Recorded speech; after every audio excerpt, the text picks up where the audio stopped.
Hello guys, welcome to the channel. चलिए देखते हैं किस तरीके से मार्केट मूव कर सकता है आने वाले इस सितंबर में और आने वाले 1 सितंबर में।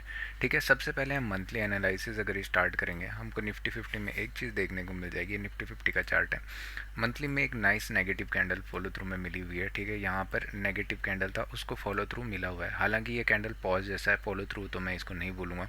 फॉलो थ्रू तब होता है जब एक अच्छा कैंडल एक और अच्छे कैंडल के साथ फॉलो, मतलब उसको एक अच्छा कैंडल दोबारा से सेल के लिए मिलता है। बट हम इस कैंडल को भी मिस नहीं कर सकते, क्योंकि यहाँ से अगर आप देखोगे तो ये बाइंग आई थी और उसका ऑलमोस्ट अभी रिट्रेसमेंट होना स्टार्ट हुआ है। इसके पास स्पेस अभी भी अगर फिबोनाची के अकॉर्डिंग देखेंगे, क्योंकि 0.5 से बायर्स उठाना पसंद करते हैं, तो अभी भी स्पेस है 23,500 के आसपास तक। ये अभी भी आ सकता है और हो सकता है उससे नीचे भी जाए। ऐसा मैं क्यों कह रहा हूँ, क्योंकि अगर हम मंथली टाइम फ्रेम में देखेंगे तो हमें ना कहीं एक एम पैटर्न जैसा देखने को दिख रहा है। अभी ये सेकंड लेग इस्टेब्लिश होना स्टार्ट हुआ है। बस मैं इसलिए इसमें कॉन्फिडेंट इतना नहीं हूँ, क्योंकि प्राइमरी जो सेलिंग आई थी यहाँ पे, उसके कंपेयर्ड में ये सेलिंग काफ़ी वीक सी लग रही है। इसकी वजह से मैं इतना श्योर नहीं हूँ कि मतलब ये जाकर पूरा नीचे जाएगा। बट एटलीस्ट करंटली मार्केट के साथ अगर हम फॉलो करते हैं तो हमें ये दिख रहा है कि एक स्पेस यहाँ पे पेंडिंग पड़ा है। मोस्ट एक्टिविटी इसी जोन में हुई है, तो यहाँ तक आ सकता है। और अगर इसके नीचे क्रॉस होना स्टार्ट होता है तो डेफिनेटली हम दोबारा से ये लोज और ये भी देखेंगे। तो ऑलरेडी एक टाइम टेस्ट हो चुका है, तो हो सकता है हम यहाँ पे आके वेट करके फिर ब्रेक करें।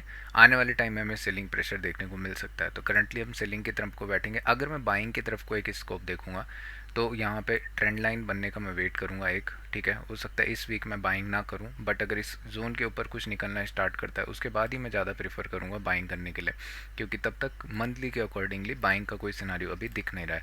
आने वाले टाइम में हमें हो सकता है कि थोड़ा और रिट्रेसमेंट देखने को मिले। वीकली टाइम फ्रेम में अगर आप देखोगे, ठीक है, वीकली में पुराना वीक जाके देखना, मैंने उसमें क्लियरली कहा था कि मतलब इसमें जब भी इन्वर्टेड हैमर बनाए, पूरा स्कोप है कि ये गैप होल्ड ना करके सीधा हमें यहाँ लेवल नीचे तक देखने को मिल सकता है। थोड़ा सा फाड़ दिख रहा था बट उसको कंप्लीट कर दिया है। ठीक है, अभी अगर देखेंगे तो ये सपोर्ट काफ़ी बार टेस्ट हो चुका है ऑलरेडी। यहाँ पर लेफ्ट में देखोगे एक बार यहाँ पे आया था, दूसरी बार इधर ये ब्रेकआउट था, एक बार आया, फिर उसके बाद यहाँ पे सेकंड टाइम अब फिर से हमें ये ब्रेकडाउन के चांसेस दिख रहे हैं। तो चांसेस पूरे हैं कि अगर इसको एक और फॉलो थ्रू मिलता है, यहाँ से सेलिंग का स्कोप आता है, क्योंकि सपोर्ट अगर बार बार हिट हो रहा है ना, तो चांसेस है वो ब्रेक हो जाएगा। यहाँ पे गया, एक बार रिटेस्ट लिया, ऊपर की तरफ को बाइंग आई, ठीक है, कंटिन्यूस सेल, और अब भी दोबारा हेड एंड शोल्डर कहीं ना कहीं हमें वीकली में भी देखने को मिल रहा है। ठीक है, इसे कहते हैं हेड एंड शोल्डर पैटर्न। जब ये ब्रेक डाउन होता है तो आप कितना रिकमेंड कर सकते हो कि यहाँ से जितना टारगेट है उतना ही आप नीचे प्रिडिक्ट करोगे। समवेयर यहाँ 23,500 यहाँ पे भी हमको दिख रहा है कि एक 23,500 या 23,000 तक हमें एक सेलिंग प्रेशर देखने को मिल सकता है। सिंपल रखेंगे, अगर इसमें फ्लैट खुलता है या गैप डाउन कुछ भी सिनारियो खुलता है तो हम नेगेटिव की तरफ को शिफ्ट रहेंगे। अगर in this case gap up खुल जाता है तो मैं प्रीफर करूँगा कि यहाँ पर आप स्ट्रैंगल बनाना प्रीफर करो, क्योंकि ये हो सकता है सपोर्ट रेजिस्टेंस के बीच में यहाँ पे फाइट चले, उसके बाद ही कुछ डिसीजन हो। अगर हम डेली टाइम फ्रेम में चल के देखेंगे, एक सेकेंड, डेली टाइम फ्रेम में हमें एक चीज़ देखने को मिल रही होगी कि यहाँ पर कंटिन्यूसली कैंडल्स बन रहे हैं, उनका हाई कभी भी ब्रेक नहीं हुआ है, बट शार्प सेलिंग हमें देखने को मिल रही है। तो मैं क्या प्रीफर करूँगा, मैं ये चाहूँगा कि मंडे के दिन इधर या तो ये ब्रेक डाउन हो जाए, ठीक है, उसके बाद हमें थोड़ा पुल होते हुए इसी लेवल पे पड़ा हुआ मार्केट दिखे, और एक नेक्स्ट वीक हमें, मतलब इसी वीक जो आने वाला है उसमें हमें फिर से एक नेगेटिव साइन देखने को, ये क्लोजिंग देखने को मिल जाए। क्योंकि ये सपोर्ट अगर आप देखोगे तो बहुत बार मार्केट ने ट्राई किया होल्ड करने का, और अगर ये जाके ब्रेक डाउन कर भी देता है तो मुझे इसमें कुछ सस्पेंस नहीं होगा, फ्रेश सेलर्स दोबारा ऐड हो जाएंगे जिस हिसाब से ये वीकली ऐड हुआ है। ज़्यादा प्रिफरेबल ये होगा कि अगर एक पॉज लेने के बाद यहाँ से फिर ब्रेक करता है तो बायर्स इसके बाद लेस इंटरेस्टेड रहेंगे, और सीधा हमें हो सकता है कि 23,800 ये रीजन, 23,800 23,750 रीजन हमें दोबारा देखने को मिल जाए एक ऐसे प्राइस एक्शन के साथ में। तो डेली टाइम फ्रेम में क्लियर दिख रहा है बाइंग के यहाँ पे कोई भी स्कोप अभी नहीं दिख रहे हैं। अगर इन दिस केस कहीं गैप अप अगर खुल जाता है तो हम प्रीफर करेंगे कि हम स्ट्रैंगल्स बनाना स्टार्ट करें। ठीक है, हो सकता है कि आने वाला कैंडल जो है वो भी फिर से नीचे नेगेटिव की तरफ आ जाएगा। ऐसा मैं क्यों बोल रहा हूँ, देखो जितने भी ये सेलर्स होंगे, कई सारे ऐसे होंगे जितनों ने ये टॉप पे पकड़ लिया होगा, ठीक है, रिस्क लेके, कई सारों ने यहाँ बीच में कहीं एंट्री ली होगी मेरी तरह, कई सारे लोग यहाँ पे एंट्री लिए होंगे मेरी तरह, सॉरी ऐसा मैं बोलना चाह रहा था। और कई सारे लोग क्या करेंगे जिन्होंने भी मिस किया है, ठीक है, वो सब वेट कर रहे होंगे कि मार्केट पुल बैक दे, और जब भी पुल बैक देगा ना तो वो दोबारा से एंट्रियाँ बनाएंगे, और चांसेस हैं कि दोबारा से नेगेटिव हो जाएगा। बाइंग हम तब तक नहीं करेंगे जब तक हमें प्राइस एक्शन कुछ हाई टाइम फ्रेम में ना दिखने को मिल जाए। हाई टाइम फ्रेम में मतलब बड़े टाइम फ्रेम में, आवरली में या आपको डेली में ही कुछ जब तक ना देखने को मिले। 15 मिनट में अगर चल के देखेंगे तो हमको एक चीज़ तो क्लियर दिख रही है कि मार्केट यहाँ पे से एक सेलिंग आई थी, उसके बाद हॉल्टिंग लेके बैठा हुआ है। ईच सेलिंग के बाद थोड़ा बायर्स हॉल्ट करने का ट्राई करते हैं, but at the end sellers आके इसको बेंड कर देते हैं। तो समवेयर पुल बैक्स आ रहे हैं, ठीक है, बट अभी भी नेगेटिव सिनारियो में है। हालांकि ये जो एंडिंग क्लोज हुआ है ये काफ़ी ज़्यादा इतना स्ट्रॉन्ग नहीं है, बट पॉज जैसा दिख रहा है। तो करंटली अगर मार्केट सेल इसकी तरफ फ्लैट अगर इस जोन में कहीं पर खुलता है तो हम प्रीफर करेंगे कि हम सेलिंग डालेंगे एक और बार, और सपोर्ट अगर ब्रेक डाउन होता है तो हमें एकदम फास्ट सेलिंग देखने को मिल सकती है। ऑल्दो ऊपर प्रॉफिट बुकिंग भी अभी पेंडिंग पड़ी हुई है जितनों ने भी टॉप पे सेल किया होगा, फिर भी एक काम कर सकते हैं। और यहाँ पर एक ट्रेंड लाइन आ रही है, तो इसी ट्रेंड लाइन को अगर मार्केट ब्रेक करता है, ठीक है, यहाँ कहीं पे, उसके बाद हो सकता है कि थोड़ा प्रॉफिट बुकिंग हमें देखने को मिले। समवेयर मार्केट जब भी रेजिस्टेंस हिट करे दोबारा से नेगेटिव की तरफ को आना स्टार्ट करे। 24,500 के रीजन में हम अभी पहुँच रखे हैं, 24,700 650 ये रीजन से, या इसी जोन में से दोबारा हमें सेलिंग का स्कोप देखने को मिले। अगर in this case gap up खुल जाता है तो ये ज़्यादा प्रीफरेबल है, ये दोबारा से बेंड होने के चांसेस हैं, गैप खुलने मतलब गैप फिल होने के। नेगेटिव खुल जाता है तो मैं प्रीफर करूँगा कि अभी भी ये ब्रेक डाउन है, हो सकता है कि ये थोड़ा सा हॉल्ट करे, वॉलेटिलिटी बनाए प्रॉफिट बुकिंग जैसा, उसके बाद दोबारा से नीचे की तरफ चले जाए। तो 15 मिनट में भी हमें बाइंग के कुछ ज़्यादा सिनेरियोज नहीं दिख रहे हैं। अब अगर हम बैंक निफ्टी की तरफ को चलेंगे तो हमें बैंक निफ्टी में एक चीज़ देखने को मिलेगी। आपको एक चीज़ नोटिस यहाँ पे होगी, बैंक निफ्टी में जब भी टॉप पे नेगेटिव कैंडल बनता है ना तो उसके बाद मार्केट रिट्रेस होना स्टार्ट कर देता है। आप कहीं पर भी देखो टॉप में जब भी नेगेटिव कैंडल बना है, इन दिस केस यहाँ पे बना, नेक्स्ट कैंडल रेड बना, ठीक है, उसको इतना अच्छा क्लोज नहीं मिला तो मार्केट ऊपर गया। इन दिस केस यहाँ पे रेड बना, उसको फॉलो थ्रू अच्छा नहीं मिला, यहाँ पे रेड बना, फॉलो थ्रू तो अच्छा मिला पर इनिशियल जो है वो अच्छा नहीं था, बट फिर नेक्स्ट कैंडल भी ऑलमोस्ट सेलिंग आई है। उसके बाद टॉप में हमें नेगेटिव कैंडल देखने को मिली, बट इसका लो कभी ब्रेक नहीं हुआ तो सेलर्स यहाँ पे आए नहीं। यहाँ पे हमें देखने को मिली थोड़ा वेट करके, यहाँ पे देखने को मिली टॉप में कैंडल, तो उसके बाद देखोगे सेल और सेल। आप जब भी देखोगे ना तो इन दिस केस यहाँ पे कभी भी सेकंड जो मंथ था वो इसकी तरह क्लोज होने को नहीं मिला है इस पूरे के पूरे फेरे में हमें कहीं पे भी। उसके बाद अगर हम प्रीवियसली चल के देखेंगे तो यहाँ पे हमें 2020 के सिनारियो में एक चीज़ दिख रही होगी कि नेगेटिव कैंडल टॉप में बना, उसको फॉलो थ्रू मिला, और नेक्स्ट मंथ देखो कितना शार्पली फॉल हुआ है, ठीक है, दोनों के दोनों सिंक हुआ है। बट यहाँ पे क्या था कि ये ट्रेंड लाइन काफ़ी मल्टी टेस्टेड थी, बार बार इस ट्रेंड लाइन पे हिट किया था और फिर ब्रेक डाउन आया था। करंट केस में मार्केट का जो एंगल है वो थोड़ा सा कॉशियस भी बोल सकते हैं कि मतलब ठीक ठाक एंगल है, ऐसा कुछ है नहीं, रैपिड भी नहीं दिख रहा है। बट इन दिस केस ये हो सकता है कि इस दिस लेवल को ये दोबारा रिटेस्ट करने आए। यहाँ पर एक ट्रेंड लाइन जैसा भी चल रहा है, मार्केट हो सकता है कि रिट्रेसमेंट दे, ये कंटिन्यूस चला हुआ है, सेलर्स ने कभी भी मंथली में पैसे नहीं बनाए, ठीक है।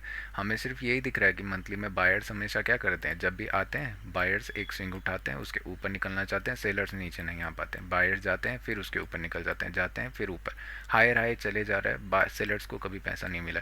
चांसेस हैं इस समय हमें थोड़ा सा लोअर लो देखने को मिले, और फिर समवेयर हो सकता है कि अपकमिंग टाइम में हम यहाँ नीचे कहीं बॉटम बनाना प्रीफर करके फिर ऊपर की तरफ को देखें। तो हो सकता है रिट्रेसमेंट आए, क्रैश मैं नहीं बोलूँगा, क्योंकि अगर हम देखेंगे ना तो काफ़ी सारे सपोर्ट नीचे लेआउट हो रखे हैं, और ऐसा भी नहीं है कि मल्टी टेस्टेड है, बस ये ट्रेंड लाइन दिख रही है, एक ब्रेकडाउन उसका आ सकता है तो उसके बाद हमें थोड़ा सा स्कोप दिख सकता है कि नेक्स्ट स्विंग समवेयर इस रीजन पे हमें 46-44 के आसपास तक दिख जाए, हो सकता है। क्योंकि देखो सेलर्स और बायर्स दोनों का मार्केट होता है, ठीक है, ऐसा नहीं कि इन्वेस्टिंग सिर्फ यही कर के बैठे होंगे बायर्स ही बायर्स, सेलर्स को भी पैसा कमाना है, ठीक है। और मार्केट अगर स्ट्रेच हो रखा है तो कहीं ना कहीं रिट्रेसमेंट आएगा, ठीक है, उसके बाद ही मार्केट ज़्यादा प्रीफर करता है मूव करने के लिए, क्योंकि अगर ऐसे कंटिन्यूस मूव करेगा ना तो जैसे बैंक निफ्टी को अगर आप देखोगे ऊपर तो जाता है बट पॉज करके, इन दिस केस क्यों, क्योंकि यहाँ पे सेलर्स डिफीट किए हुए हैं तो काफ़ी अच्छी रैली देखने को मिले, बट उसके बाद देखोगे तो ईच टाइम बायर्स आने का ट्राई करते हैं और पुल बैक, तो ये होता है, मार्केट साइकिल है, बायर्स अगर हैं तो सेलर्स भी आएंगे ही।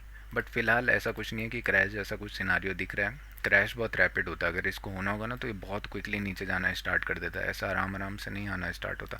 बट ठीक है, अभी नेगेटिव है, अगर फ्लैट खुलना स्टार्ट करता है तो हम स्टिल ट्राई करेंगे कि हम नेगेटिव आना स्टार्ट करें, एक और नेगेटिव कैंडल हमें देखने को मिल जाए, उसके बाद जाके हम कहीं डिसाइड करेंगे कि नेक्स्ट मंथ क्या होने वाला है, ठीक है। अभी अगर हमें बाइंग करनी है तो बाइंग मैं तब तक प्रीफर नहीं करूँगा जब तक 56,000 या इस जोन के ऊपर बायर से क्लोज ना दे दें। अगर यहाँ पे क्लोज दे देते हैं तो हमें एक पैटर्न देखने को मिल जाएगा फर्स्ट पुल बैक का, और फिर एक और बार बाइंग आ सकती है।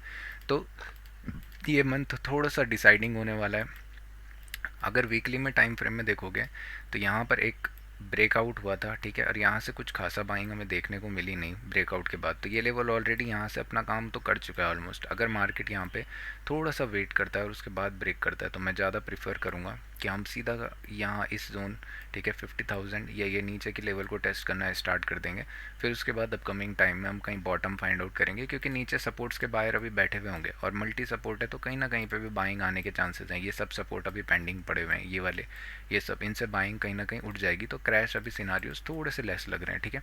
वीकली में हम नेगेटिव ही रखेंगे। पॉजिटिव में तब तक तो इसको नहीं ही बोलूँगा जब तक कि इस जोन के ऊपर क्लोज ना कर दे, क्योंकि यहाँ पे ब्रेक डाउन आया है, ठीक है। फ्रेश सेलर्स यहाँ पे एंट्री किए हुए हैं, इसके ऊपर एग्रेसिव मतलब सेलर्स हैं। इसके ऊपर जब भी निकलेगा ना, तो बायर्स उसके बाद ही कुछ सोचेंगे कि हम यहाँ पे आके अपकमिंग टाइम में होल्ड करके ऊपर की तरफ को निकलेंगे। क्विकली रिवर्सल थोड़ा सा इम्पॉसिबल है, चांसेस है अगर होल्ड करके यहाँ पे से निकलता है तभी जाके बायर्स इसमें इंटरेस्टेड रहेंगे, नहीं तो फिर वो मूवी फेड आउट जैसा दिख जाएगा। डेली में अगर हम देखेंगे तो क्या प्यारा फॉल रहा है एकदम, ठीक है।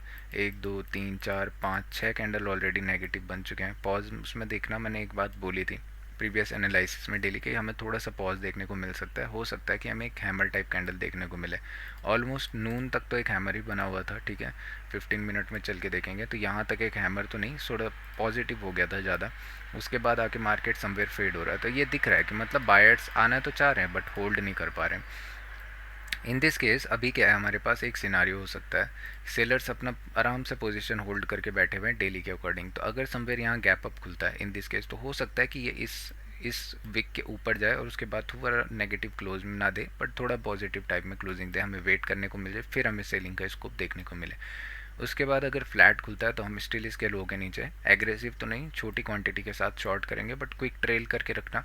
हो सकता है कि एक नीचे का टिका है और उसके बाद ऊपर मार्केट हैमर टाइप इस बार बना दे और उसके बाद इस ट्रायंगल की रेंज के बाद जाकर कहीं ब्रेक करें।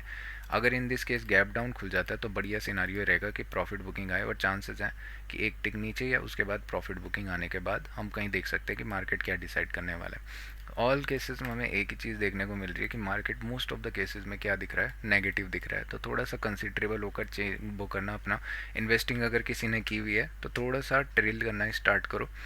उसके बाद देखो अगर अपॉर्चुनिटी फिर मिलती है तो उसके बाद ही कुछ करना बढ़िया। अगर इन्वेस्टिंग बोल रहा हूँ, सॉरी, एक लॉन्ग टर्म इन्वेस्टर्स को तो कोई लेना देना नहीं है, खैर वो तो चुपचाप बैठे रहो। बट जिन लोगों ने पोजिशनल कुछ उठाया हुआ है, मान लो फ्रेश है, उनका स्टॉप लॉसेज हिट हो रहे हैं, तो बाई एग्जिट करना प्रीफर है, क्योंकि स्टॉप लॉस अगर हिट हो गया तो क्यों होल्ड कर रहे हो, या ट्रेल कर सकते हो, ठीक है। अगर यहाँ पर देखेंगे तो एक ट्रेंड लाइन जैसा तो आ रहा है बट कंटिन्यूस नीचे चला जा रहा है। सेलर्स का भी प्रीवियस कभी हाई क्रॉस नहीं हुआ है। इस दिस केस अगर यहाँ कहीं गैप अप खुलता है, ठीक है, तो चांसेस है मार्केट थोड़ा सा बाइंग की तरफ को प्रीफर करे, उसके बाद जाकर कहीं हमें आने वाले टाइम में फिर सेलिंग देखने को मिल जाए रेजिस्टेंस पॉइंट से। फ्लैट जब नीचे की तरफ को जाएगा तो हम सेलिंग का एक स्कोप मैं थोड़ा सा अवॉइड करूँगा। मैं चाहूँगा कि मार्केट यहाँ वेट करे मंडे को, उसके बाद जाके कहीं ब्रेक करें, क्योंकि फिर ये है कि बायर्स आ चुके होंगे तो फ्रेश सेलर्स ऐड होने में ज़्यादा टाइम नहीं लगेगा। और याद रखना, इंडियन मार्केट जब फॉल करता है तो बहुत क्विकली करता है, क्योंकि सेलर्स को हमेशा लगता है कि अरे चला जाएगा नीचे, क्रैश हो गया, क्रैश के सिनारियो की वजह से। बट ऐसे में बिग प्लेयर्स क्या करते हैं, समझ रहे हो, ट्रैप सिनारियो बिछाना स्टार्ट हो जाता है कि सबको दिख रहा है, तो फिर वो वेट करते हैं, ट्रैप करने के बाद कहीं नीचे जाना स्टार्ट होता है, ऐसे लंटिंग वगैरह स्टार्ट होती है। ऑब्वियस सा रीज़न है, इसमें कुछ बड़ी बात नहीं है। अगर आपको दिख रहा है कि ऑलरेडी देखो इतने दिन से फॉल आ चुका है, लोग कहते हैं स्टॉप लॉस हंटिंग हो रही है, आपको दिख रहा है 6 दिन से कंटिन्यूस नेगेटिव बन चुका है। अब लोग क्या करेंगे, कल आएंगे सेल करना स्टार्ट, और टारगेट कितना, सीधा 46,000 की एक दिन में गिर जाएगा। भाई आप ऑलरेडी मिस कर चुके हो चीज़ों को, समझो उस बात को, थोड़ा वेट करो। क्या यहाँ पर ऑप्शन सेलर्स को पैसा मिला है, मिलने दो, उसके बाद जाकर ऑप्शन बाइंग की अपॉर्चुनिटी आती है जब ऑप्शन सेलर्स को मिल जाए। क्या बायर्स ने पैसा कमाया, क्या किसी ने प्रॉफिट बुकिंग, सब सिनारियोस अगर आप समझोगे ना तो उसके बाद आपको ईजी लगेगा। क्रैश आज मिस हो सकता है, कल ना, ऐसा थोड़े ना है कि हर बार मिस हो जाएगा। आप यहाँ पे वेट करो, लो क्रॉस और एक सेल की अपॉर्चुनिटी डालो, क्वांटिटी जितनी कम हो सके उसके अकॉर्डिंग ट्रेल करना स्टार्ट करो स्ट्रिक्टली। हो सकता है कि नीचे का टिक लगा के उसके बाद रिवर्सल करना स्टार्ट करें। तो ऐसा नहीं कि यहाँ पे इससे मैंने क्या किया, यहाँ पे नीचे गया और मैं बैठ गया, मैं ये सोच के कि जी आज तो गिरेगा, आज सीधा ये क्या बोलते हैं, मॉनिटर के बाहर निकल जाएगा, नीचे दिख नहीं रहा है ना उसके नीचे। तो ऐसा नहीं होता है, आराम से होल्ड करके आराम से ट्रेड करो। उसके अलावा गैप डाउन अगर खुलता है इन दिस केस, तो यहाँ पे भी गैप डाउन खुला था, बायर्स आए, यहाँ पे गैप डाउन खुला था, बायर्स आए हुए दिखे हुए हैं। उससे पहले गैप डाउन खुला था, हाँ खुला था, नेगेटिव आ गया था। तो दो केसेस में हमको एक चीज़ देखने को मिल रही है कि गैप डाउन खुलता है, ठीक है, उसके बाद क्या होता है, एट द एंड नेगेटिव आता है। गैप डाउन खुलता है, एट द एंड नेगेटिव आता है। तो हो सकता है कि पैटर्न में थोड़ा सा चेंज मिले, ठीक है। हो सकता है कि गैप डाउन खुले और इस बार हमें थोड़ा वेट करते हुए बायर्स एक पॉजिटिव कैंडल बनाते हुए दिख जाए, क्योंकि प्रोबेबिलिटी हाई है, बायर्स की तरफ को पलड़ा थोड़ा सा भारी दिख रहा है प्रॉफिट बुकिंग की वजह से। इसका मतलब ये नहीं है कि मैं बैठ जाऊँ चांद की तरफ, इसका मतलब ये है कि मैं क्वांटिटी हाफ रखूँगा, मुझे कुछ प्राइस पैटर्न मिला, मैं पॉजिटिव की तरफ को शिफ्ट हो जाऊँगा थोड़े टाइम के लिए, उसको भी मैं ट्रेल करना स्ट्रिक्टली फॉलो करूँगा और पोजिशनल नहीं उठाऊँगा। और चांसेस है मैं टारगेट करूँगा 54,000 के आसपास या 53,900, ये सब रीज़न को। उसके बाद मैं उस पोजीशन को छोड़ के मार्केट को वेट करूँगा, क्या मार्केट कैसा रिएक्ट कर रहा है, नेगेटिव आ रहा है प्राइस एक्शन के साथ तो ठीक है, मैं सेलिंग की तरफ को बैठ जाऊँगा। तो होप इससे आपको कुछ सीखने को मिले। Thank you so much. लंबा वीडियो है क्योंकि इसमें काफ़ी एनालिसिस है इस पूरे मंथ और वीक का। तो welcome to the channel, here analysis have no end. Thank you, have a nice trading session and have a nice next day. Thank you.